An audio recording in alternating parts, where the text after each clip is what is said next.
Le soir où c'est arrivé, j'étais assise dans ma chambre, fixant la grosse enveloppe couleur ivoire qui venait d'arriver. Mon père, Charles, avait déjà commis l'impensable. Il avait interdit à mon grand-père, Henri Cartier, un milliardaire et l'homme qui avait maintenu notre famille unie, d'assister au mariage de mon jeune frère, Julien. Cette trahison suffisait à nous briser, mais la lettre que je tenais dans ma main a tout fait voler en éclats. À l'intérieur, il n'y avait pas d'invitation. C'était une facture détaillée totalisant 3,8 milliards d'euros, exigeant que grand-père couvre chaque détail extravagant du mariage et de la lune de miel. En bas, de l'écriture acérée de mon père, se trouvaient des mots qui me tordirent l'estomac, sois reconnaissant que je te laisse contribuer. Mes mains tremblaient. L'arrogance de mon père était stupéfiante. Mais ce qui me troublait le plus, c'était la réaction de grand-père. Il n'a pas hurlé de rage. Il n'a même pas froncé les sourcils. Il a simplement souri. Et ce sourire était synonyme de problème. Des problèmes auxquels aucun de nous n'était préparé. Je me souviens encore du soir où mon père a fait son annonce. L'air dans notre salon semblait lourd, le genre de silence qui suit une mauvaise nouvelle avant que quiconque n'ose parler. Julien était assis, raide, sur le canapé, la main de Victoire posée avec suffisance sur son bras, tandis que je me tenais près de la cheminée, sentant une tempête se préparer. Grand-père Henri n'assistera pas au mariage, déclara mon père, sa voix tranchante, définitive. Les yeux de Julien vacillèrent d'inconfort. Papa, es-tu sûr que c'est nécessaire ? Nécessaire, répliqua sèchement Charles en claquant sa main sur la coudoir. Ce vieil homme nous mettra dans l'embarras. Il ne comprend pas le monde dans lequel Julien se marie. La famille de Victoire s'attend à de la classe, pas à un milliardaire vieillissant accroché à des traditions dépassées. Oh, je sentis ma mâchoire se crisper. Papa, ce n'est pas n'importe qui. C'est ton père.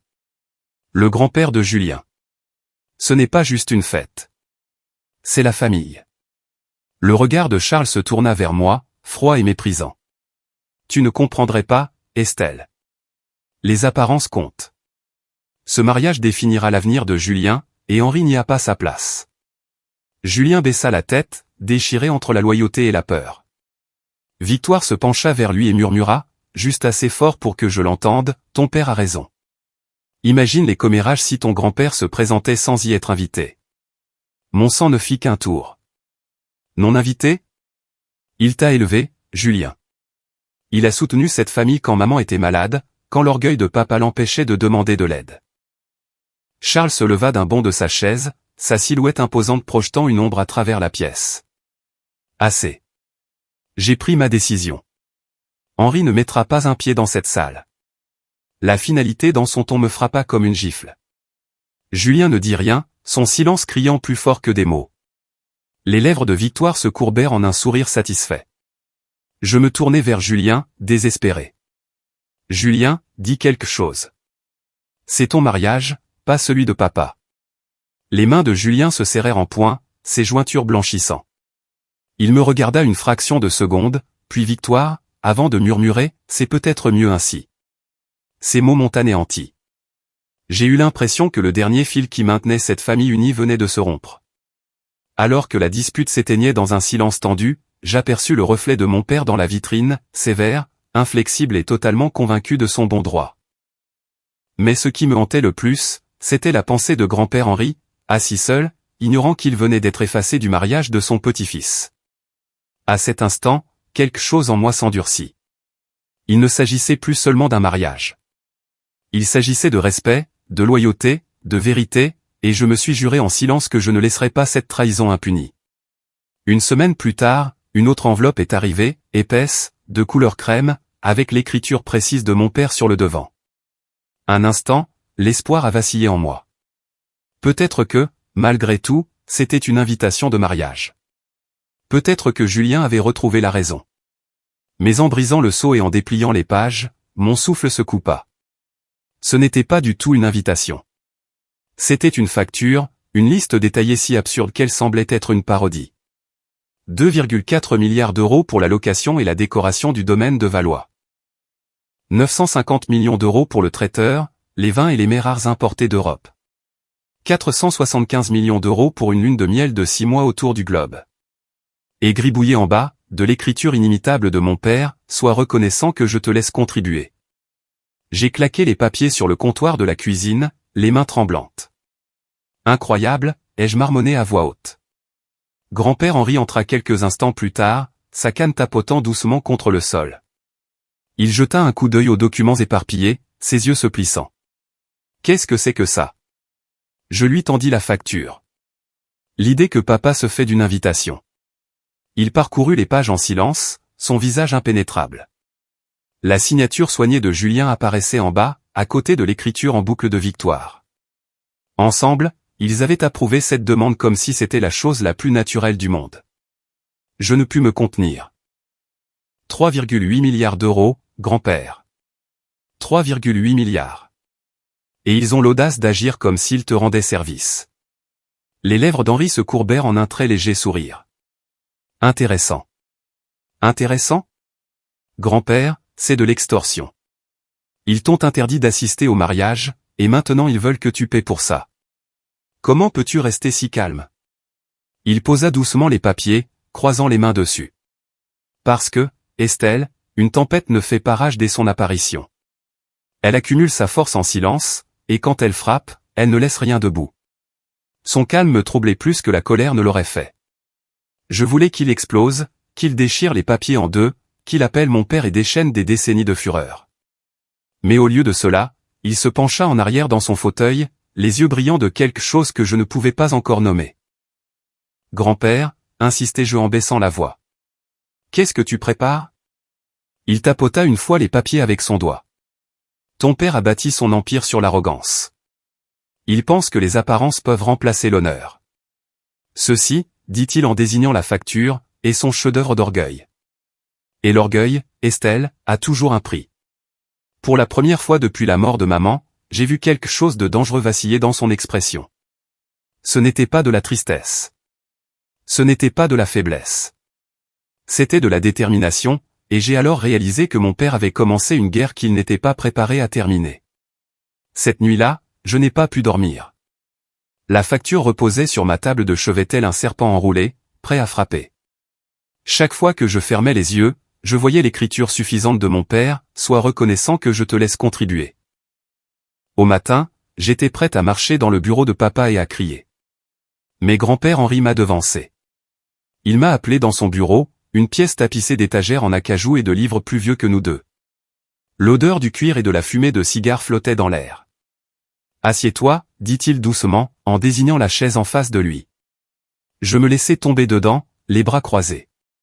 Grand-père, je ne comprends pas comment tu peux simplement sourire.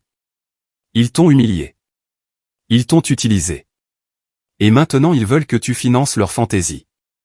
Est-ce que ça ne te met pas en colère? Il eut un petit rire, un son bas et troublant. Oh, Estelle. La colère est un feu qui s'éteint trop vite. Je préfère les tempêtes. Elles prennent leur temps. Elles dévastent tout sur leur passage. Je me penchai en avant, exaspéré. Et alors? Tu vas juste les laisser s'en tirer comme ça? Il me regarda dans les yeux, son regard plus perçant que je ne l'avais jamais vu. S'en tirer? Non.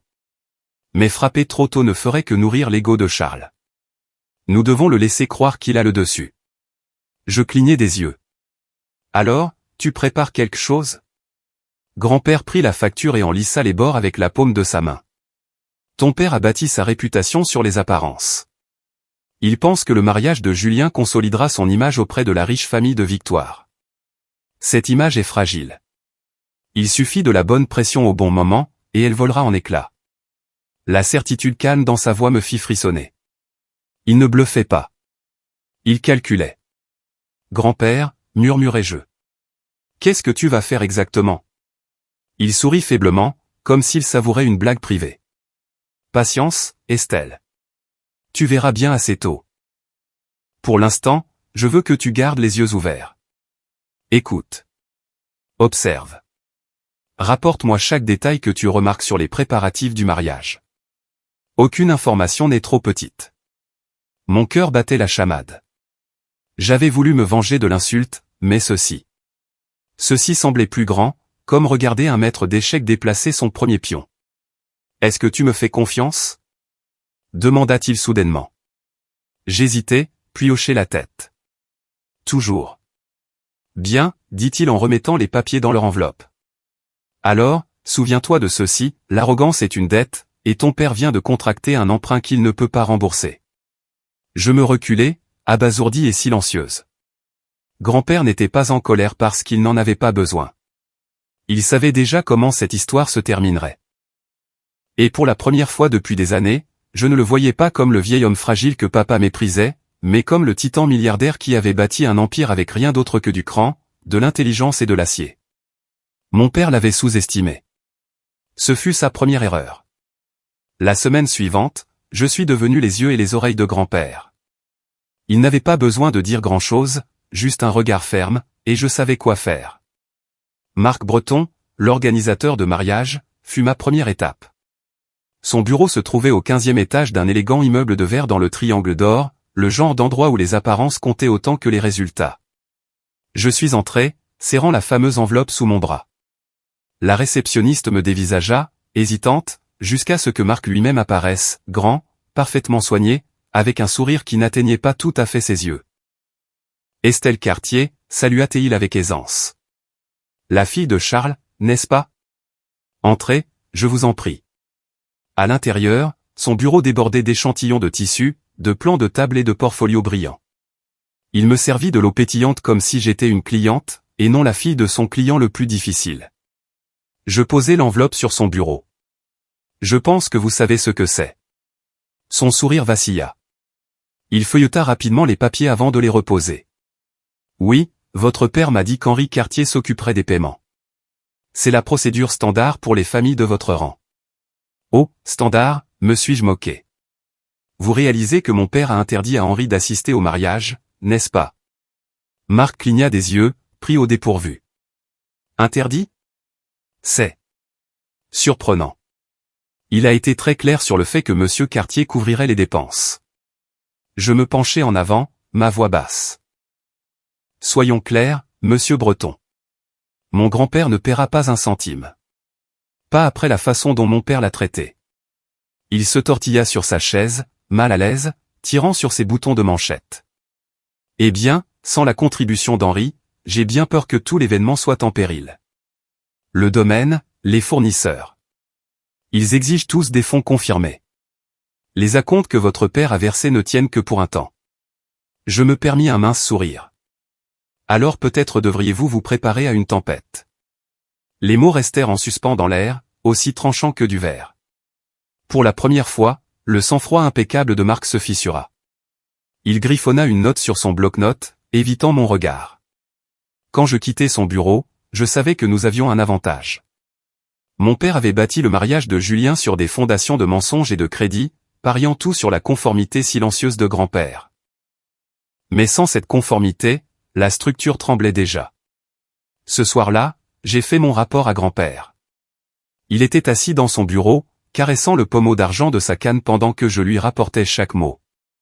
Alors, murmura-t-il, les yeux brillants. L'organisateur lui-même admet que le mariage est fragile. Oui, dis-je, sentant un frisson me parcourir. Sans toi, tout s'effondre. Grand-père eut un petit rire doux. Alors nous n'aurons pas besoin de lever le petit doigt pour détruire l'illusion de Charles. Nous regarderons simplement les fissures s'élargir et laisserons la gravité faire le reste. Je frissonnai à la certitude calme dans son ton. Mon père pensait avoir le contrôle, mais la vérité était désormais claire. Il avait déjà perdu. Il ne le savait juste pas encore. Les chuchotements n'ont pas tardé à commencer. Le tout Paris était un petit étang, et la nouvelle des plans de mariage extravagants de Julien s'y propagea comme une pierre brisant la surface de l'eau. Les fournisseurs murmuraient à propos d'acomptes impayés, et les voisins colportaient que les Cartier vivaient à nouveau de l'argent d'Henri. À l'épicerie, j'ai surpris 2 femmes près du rayon des fruits et légumes. 3,8 milliards d'euros? Qui dépense une telle somme, dit l'une. Le père a interdit à son propre père d'assister au mariage, répondit l'autre. Maintenant, ils s'attendent à ce qu'il paie. C'est honteux. Je serrai plus fort mon panier, les joues brûlantes d'un mélange de colère et de sinistre satisfaction. Mon père voulait des apparences, et maintenant les apparences se retournaient contre lui.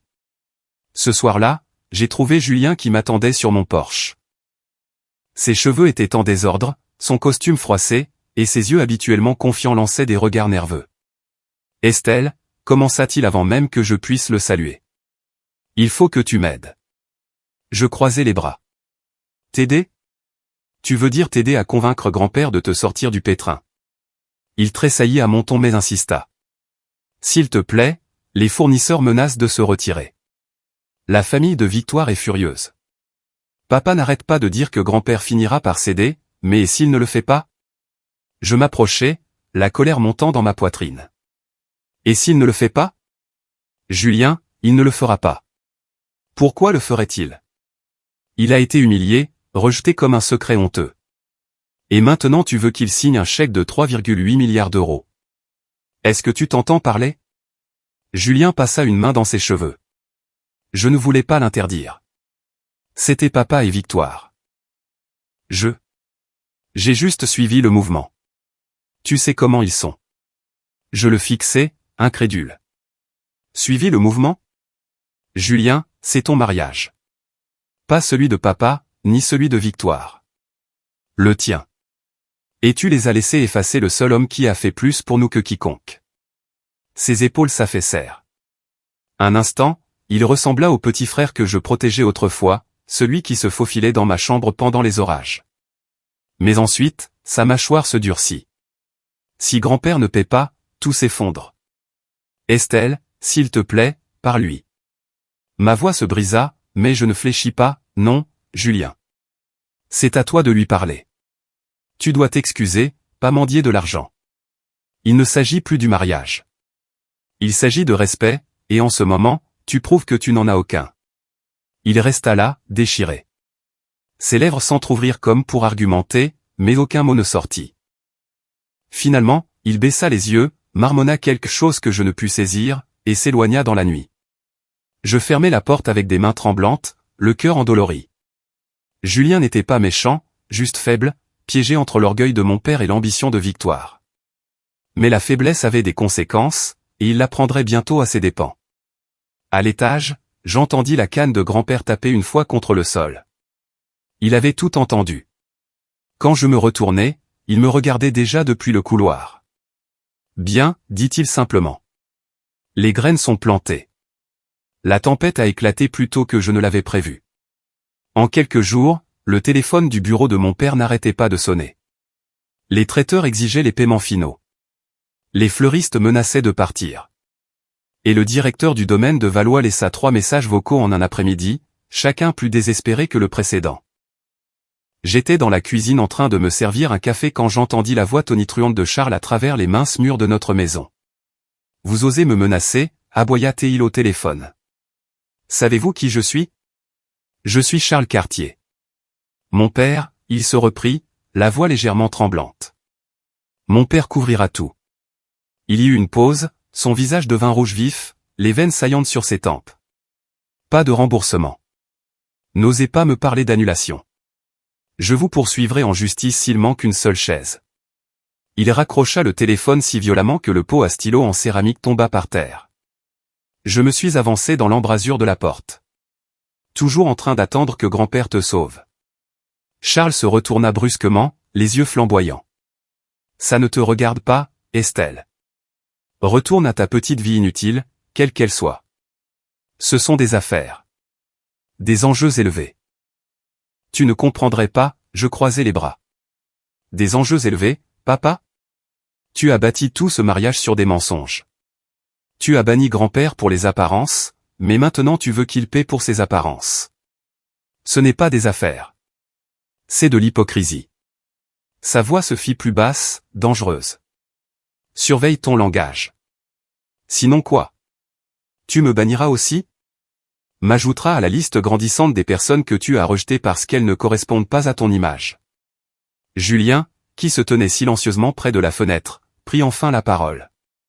Son visage était pâle, sa voix tremblante. Papa, peut-être qu'on devrait juste réduire la voilure. Victoire et moi pourrions réduire la voilure. Charles rugit, le coupant. Veux-tu t'humilier devant sa famille?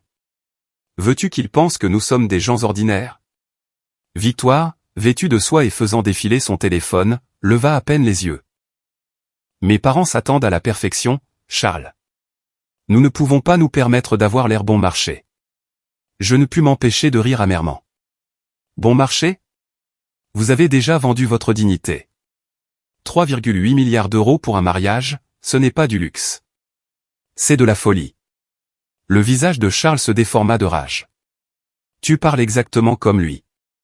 Toujours en train de moraliser. Toujours en train de juger. Henri pense que l'argent achète le respect, mais ce n'est pas le cas. C'est le pouvoir qui le fait, et je vais le prouver. Les paroles de grand-père résonnèrent dans mon esprit. L'arrogance est une dette. Et je pouvais voir les intérêts s'accumuler sur le visage de mon père alors que son contrôle lui échappait. La maison semblait plus petite cette nuit-là, comme si les murs eux-mêmes se refermaient. Charles arpentait la maison, aboyant des ordres dans son téléphone. Julien était assis, voûté sur le canapé, la tête entre les mains, et Victoire continuait de publier sur les réseaux sociaux, exhibant un mariage qui s'effondrait déjà. Je me suis retiré à l'étage, dans le bureau de grand-père, où il polissait tranquillement le pommeau d'argent de sa canne. Ça commence, murmurai-je. Il ne leva pas les yeux. Bien. Plus un homme construit sa tour d'orgueil haute, plus dure est la chute. J'ai dégluti difficilement. Papa perd le contrôle. Il est furieux, désespéré. Julien est pris entre deux feux. J'ai presque. Ma voix se brisa. J'ai presque pitié d'eux. Grand-père leva enfin les yeux vers moi. Ils étaient calmes, stables, mais inflexibles. La pitié à sa place, Estelle, mais pas avant la justice. Laisse Charles goûter aux conséquences de ses choix.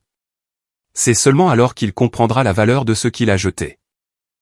Je m'assis, le cœur battant d'un étrange mélange de terreur et d'anticipation. Dehors, le vent nocturne faisait vibrer les fenêtres comme un avertissement.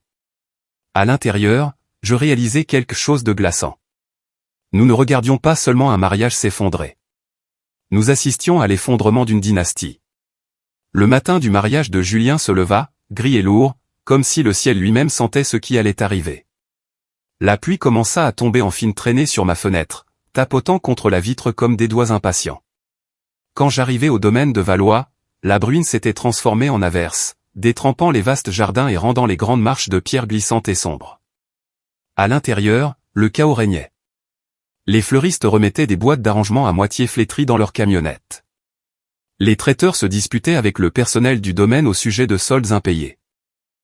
Le quatuor à cordes, leurs étuis fermés, se dirigeait vers la porte sans avoir joué une seule note. Les invités arrivaient au compte-gouttes, leurs parapluies dégoulinant, leur chuchotement se propageant comme une traînée de poudre dans le hall. Où sont les décorations? Je pensais que ce devait être l'événement de l'année. N'ont-ils pas dit que les quartiers étaient milliardaires? Je me glissais dans le grand hall, le cœur battant. Julien se tenait à l'avant dans un smoking sur mesure, le visage pâle, les mains tremblantes le long du corps. Victoire, dans sa robe de mariée, hurlait sur une maquilleuse qui avait déjà remballé sa trousse. C'est inacceptable, lança Victoire, le mascara coulant sous ses yeux. Savez-vous qui je suis? La maquilleuse haussa les épaules d'un air las. Savez-vous ce qu'est un contrat? Pas de paiement, pas de service. Elle s'éloigna, laissant Victoire fulminer, son voile de travers. Puis Charles fit irruption dans la pièce, la cravate desserrée, les yeux hagards. Où est Breton, beugla-t-il. Marc, faites revenir ces gens. Nous avons un mariage à organiser. Marc Breton, l'organisateur, apparut à l'entrée, serrant un presse-papier comme un bouclier. Sa voix tremblait. Monsieur Cartier, sans le paiement final, ils ne resteront pas. J'ai déjà poussé leur patience au-delà du raisonnable. Charles l'attrapa par le bras, son visage à quelques centimètres de celui de l'homme. Écoutez-moi bien. Ce mariage aura lieu. Mon père, il s'interrompit, mais les mots restèrent en suspens, bruts, désespérés. Il paiera. Il le doit. Je ne pouvais pas rester silencieuse. Non, papa, dis-je en m'avançant. Ma voix résonna au-dessus des murmures de la foule. Grand-père ne paiera pas. Pas après ce que tu as fait. Tu l'as banni, humilié et traité comme un chéquier. Il ne te doit rien. Les invités se turent. Les têtes se tournèrent. Les yeux de Julien s'écarquillèrent. Victoire siffla, fait la terre, à voix basse. Mais personne ne bougea. Le visage de Charles se tordit de rage. Estelle, ce n'est pas ton moment. reste en dehors de ça. Mais je tins bon. Il ne s'est jamais agi du bonheur de Julien. Il s'agissait de ton orgueil, de ton obsession des apparences. Et maintenant, regarde, ton orgueil s'effondre juste devant tout le monde. Un coup de tonnerre déchira l'air. Les portes au fond de la salle s'ouvrirent brusquement, et toutes les têtes se tournèrent. Là, encadré par la tempête, se tenait grand-père Henri. Il portait un costume sombre, perfectly repassé, sa canne d'argent brillant dans la pénombre. Des gouttes de pluie scintillaient sur ses épaules comme des joyaux. Et bien que son visage fût calme, la puissance de sa présence emplit la pièce comme un raz-de-marée. « Grand-père » murmura Julien, presque inaudible. Le visage de Charles devint blême. « Toi » sa voix se brisa. « Tu n'étais pas invité. » Grand-père Henri sourit faiblement. « Oui, Charles, j'avais remarqué. » Il s'avança lentement, sa canne tapotant contre le marbre. Les invités s'écartèrent devant lui comme la mer Rouge. « Pourquoi es-tu ici » demanda Charles, la voix maintenant aiguë, le désespoir transparaissant. « Pour regarder » répondit simplement grand-père. « Pour voir ce que tu as construit sans moi. » Il regarda autour de la salle à moitié décorée, les ouvriers qui partaient, les invités qui chuchotaient. Son sourire s'élargit, mais il était froid. Il semble que les fondations n'étaient pas très solides. Victoire se précipita en avant, sa robe traînant sur le sol mouillé. « Monsieur Cartier, s'il vous plaît, si vous n'intervenez pas, nos réputations seront ruinées. » Mes parents regardent. Tout le monde regarde. Le regard de grand-père se posa sur elle, méprisant. « Ma chère, les réputations ne s'achètent pas. Elles se méritent. Et en ce moment, la vôtre n'est qu'une dette. » Julien tituba vers lui, la voix brisée. « Grand-père, je ne voulais pas ça. Je n'ai jamais voulu que tu sois banni. C'était papa. C'était Victoire. J'ai juste suivi le mouvement. » Henri leva une main, le faisant taire. « Tu es assez grand pour faire tes propres choix, Julien. Et quand un homme choisit le silence face à l'injustice, il choisit la lâcheté. » Julien tressaillit comme s'il avait été frappé. La fureur de Charles explosa. « Assez de cette comédie moralisatrice. Tu penses que tu es meilleur que moi à cause de ton argent, à cause de ton empire? Je n'ai pas besoin de toi, Henri. Je n'en ai jamais eu besoin. » Grand-père s'appuya sur sa canne, imperturbable. « Et pourtant, tu as bâti toute cette journée en supposant que je paierais la facture. Dis-moi, Charles, qu'est-ce que cela fait de toi? » Le silence qui suivit fut brutal. Les invités échangèrent des regards gênés. Même Victoire recula, le visage empourpré de honte. Finalement, la voix de grand-père s'éleva, forte et autoritaire malgré son âge. « Que ceci soit ta leçon, Charles. L'orgueil sans respect n'est rien. La richesse sans gratitude n'est que cendre. Tu voulais m'effacer de cette famille, et maintenant ta propre arrogance a effacé ton mariage. » Et comme sur un signal, les derniers fournisseurs sortirent leurs chariots dans la tempête. Les chaises étaient à moitié vides, les décorations inachevées, la nourriture intacte. Les murmures se transformèrent en rires francs. Un invité chuchota assez fort pour que tout le monde l'entende, 3,8 milliards d'euros pour ça? Les genoux de Charles fléchirent. Il s'effondra sur une chaise, les mains serrant sa tête. Julien s'affaissa à côté de lui, déchiré entre la loyauté et le désespoir. Victoire sortit en trombe, sa robe traînant dans la boue à l'extérieur, ses sanglots résonnant dans le hall. « Et grand-père » Il se tourna simplement vers moi, les yeux brillants d'une satisfaction tranquille. « Estelle, dit-il doucement. Souviens-toi de ce moment. C'est ce qui arrive quand l'arrogance essaie de se déguiser en pouvoir. » Je hochai la tête, la poitrine serrée, le pouls rapide. La tempête au dehors hurlait. Mais à l'intérieur, la véritable tempête avait déjà frappé, et rien ne serait plus jamais pareil. La pluie ne cessa pas cette nuit-là. Elle martela le domaine de Valois bien après que les invités eurent fui, laissant derrière eux des chaises renversées, des empreintes de pas boueuses et l'odeur amère d'un mariage qui n'a jamais eu lieu. Quand je suis rentré à la maison, le silence remplissait notre demeure. Un silence étrange, suffocant, comme si la tempête avait arraché le cœur même de la maison. Charles était dans son bureau, affalé sur sa chaise, un verre de whisky à moitié vide à son coude. Ses épaules s'affaissaient sous un poids que je ne lui avais jamais vu. Quand je suis entré, il n'a même pas levé les yeux. Tu penses que tu as gagné, n'est-ce pas, marmonna-t-il, la voix creuse. J'ai dégluti difficilement. Non, papa. Il n'y a jamais rien eu à gagner. Il s'agissait de respect.